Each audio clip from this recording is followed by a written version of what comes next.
This is Tammy Louise from Handmade by TLC, blogspot.com. I'm going to show you a tutorial today I'm going to do for Whimsy Stamps with some of my favorite product. The first product is the feather and nib die. I'm going to cut it with my Cuttlebug on some white cardstock. These dies are really good quality. They cut very well. You'll see it runs right through and how easy it is to pop out.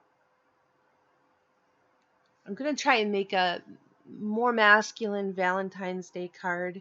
I'm not successful with male cards very often, but here we go. I'm going to use an 8.5 by 11 sheet of paper, cut it in half first, and then score the first half so that I have an A2 size card. And I'm going to snip the corners of it to just put a little bit of a round feel to it. And the other half of the piece of paper I cut directly in half, so I have two more A2 size pieces of cardstock, but the first one I'm going to cut 1/4 of an inch off of the long side and the short side, and then I'm also going to round the corners on that as well, so that's my topper. It's going to fit on cardstock. I'm going to use one of my older stamp sets, Parisian Romance, and one of the newer ones, Backgrounds and Borders too, as well as one of the Life older stamp sets. All of the information regarding the exact names of the stamp sets will be on my blog. You can find them listed there. I'm going to use some Stampin' Up! Ink, 3 different shades of blue. Again, I'll have those listed. I know I kind of run through this a little bit fast, but it's a long video. I'll have all of the colors listed on my blog, so you can look then. The scratch piece of paper that I didn't do anything else with, I'm going to use to mask off the topper of the card. I use a little bit of masking tape there, attach it to the back so that I am only going to decorate half of the topper. We use the really pretty background stamp from Whimsy. All 3 colors are going to get used. A little bit here and there with the dark first, I'm going to go with the medium, place it in some other sections, and then the softest color I'm going to kind of use on the top so that it mutes some of the darkest. And all I do is take the topper and place it on top of the large rubber stamp. Press it securely where I want it to be. Now I'm not covering the entire topper. I'm going to leave a little section over to the left. You'll see when I pull it up. A little section over to the left that doesn't have anything. I'm going to try and design a bit of a border with the Borders stamp set that comes from Whimsy. And I'm going to also use all 3 colors on it. I'm going to try and texture it a little bit. Give it a little bit more dimension on the card, and it helps when you're using a few different stamp sets to separate them. I think it adds a little bit of technique to it. Sorry about the glare. I have a new light set attached to my camera above me, and when I put the stamper down, that's what happens. This Argyle stamp is absolutely wonderful.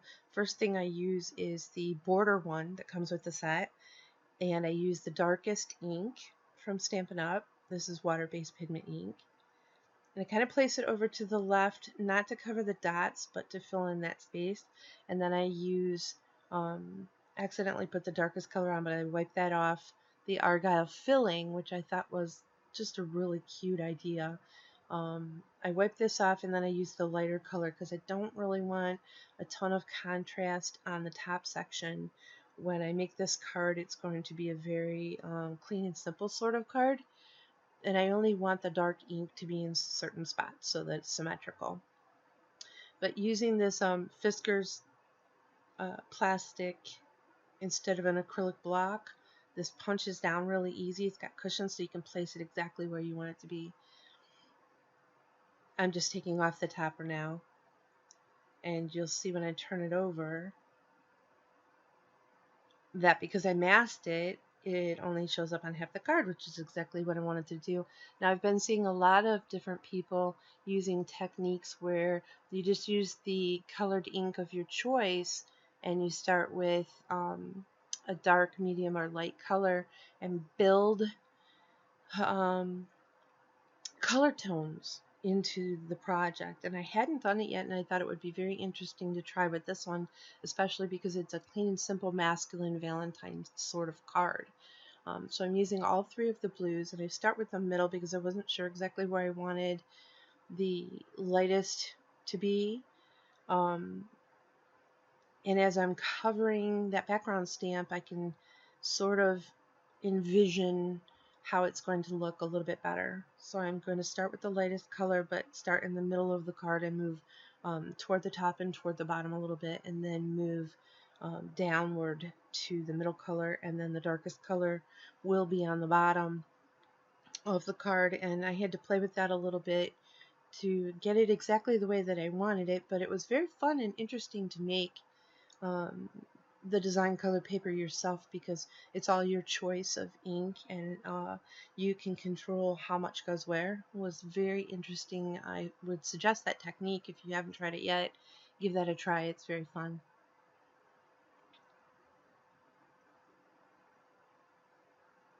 I haven't also had my Stampin' Up! Ink out in forever, and I found a bag of it, and I figured it would be very fun to try and get back into um, using the different color tones that they have.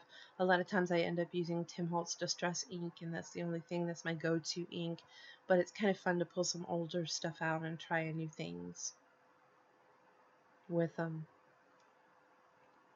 Okay, so I've hit the bottom section, and I noticed that I didn't get quite enough blend between the darkest color and the middle color, so I just kind of went over it again and put another layer of that middle tone so that it blended a little bit better. I was much happier with it after I got that portion of it done, and I did go to the higher, lightest color and blend that in a little bit more as well. It didn't cover as much of the background stamp as I thought it could have, so just played with it a little bit. And I love that background stamp. It says love and it says life, and it looks like a magazine article. So now I've grabbed one of the background stamps. It's more of just like a slash, and it's unique, masculine, and an opportunity to add more the dark pigment to the card. And it also gives a break point between the top half of the card that is background stamped and the bottom half of the card doesn't have anything on it at all yet. So I just really kind of threw it in there and thought I loved the way that it looked, and it gave it a little bit of a masculine feel. Oh, I went around the edges to blend in the Argyle stamp with the dark ink to create more of a flowing type of card.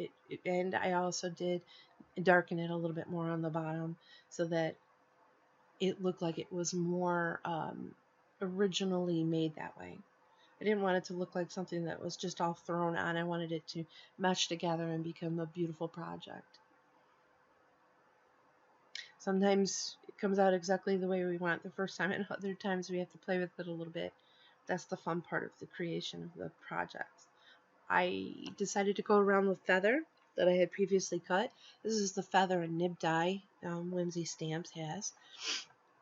And I just basically tapped or touched the feathery edges, went down to the nib. I grabbed that little section that actually looks like a pen nib, and I colored that blue as well. And then the center has a really pretty sort of slit in it that gives you an opportunity to add a little bit more colored ink. And there's the nib. We're just going to color that blue and then glue it onto the feather. The nib's just colored at the top and the base, and it's left white in the center, so it has a little bit of contrast.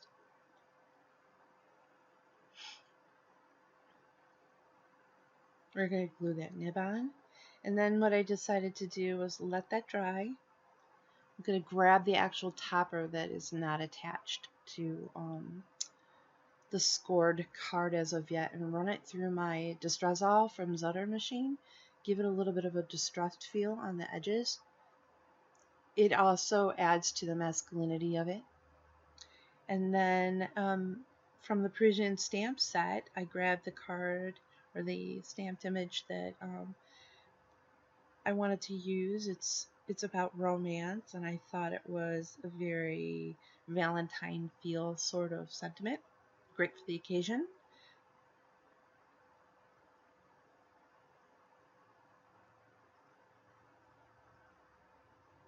Placed it in the bottom section, over to the left. I used some pop dots on the topper that I'd previously decorated. Give it a little bit of dimension on the card. I don't want to add any lace. I'm not going to add any flowers. It's more of a clean and simple kind of project, and it's in blues instead of the ordinary pinks or reds for Valentine's, but it is, like I said, for a male,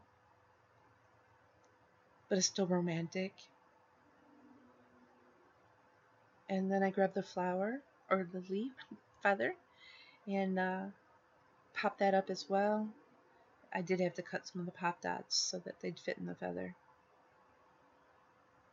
And I place it over to the right, in towards the center to just symmetrically balance the project.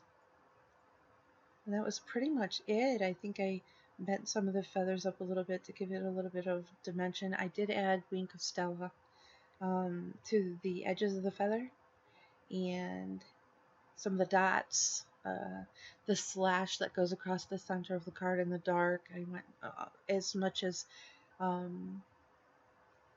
L in the word love. It just glittered, it shined, it was just beautiful in the end. I hope you enjoyed the project. If you have any questions regarding the product that was used in the card, they are all available at whimsystamps.com. This is Tammy Louise. I hope you enjoyed the project, and we'll see you again soon.